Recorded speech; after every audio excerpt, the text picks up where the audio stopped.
Потребна е посериозна кампања и едукација на земјоделците за потребата од консолидација на земјоделското земјиште. Фармерите се уште не ја разбираат важноста за окрупнување на нивните површини, процес кој што ќе им помогне да бидат поконкурентни, подобро да го организираат производството, но и порационално да ги користат ресурсите. Државата заедно со Организацијата за храна и земјоделство на Обединетите нации неколку години спроведуваат проект за консолидација на земјоделското земјиште во државата, но овој процес засега во Струмичко не е успешен. Професорот Ванчо Танев од Средното училиште Димитар Влахов вели дека окрупнувањето е клучно и за планирање на површините за пренамена во органско производство. Добро е, сега значи вака, секоја покрупна површина има како да кажам, повеќе услови за изведување на превентивни мерки кои треба да го запазат органското производство, ова што го рековте, нели, и што е тренд во задниве години во Македонија.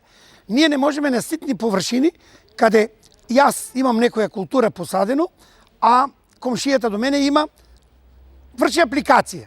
И сега сето тоа се загадува.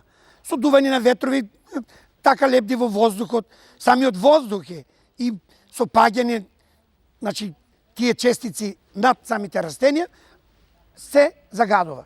И затоа, значи, со укрупнувањето, мислам дека ќе биде подобро, ќе има појака контрола од неколку хектари на површина. Значи, вие ако прскате во тој момент, ќе се спазувате сигурно вашите производи кои ви се веќе готови за продажба или за берба.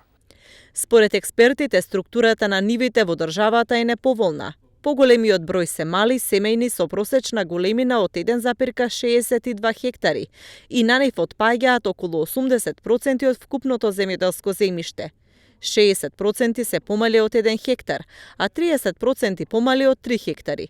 Консолидацијата представува групирање и окрупнување на земјоделското земјиште, за да се добијат поголеми парцели со правилна форма, погодна за производство, но и со подобар пристап до расположлива инфраструктура.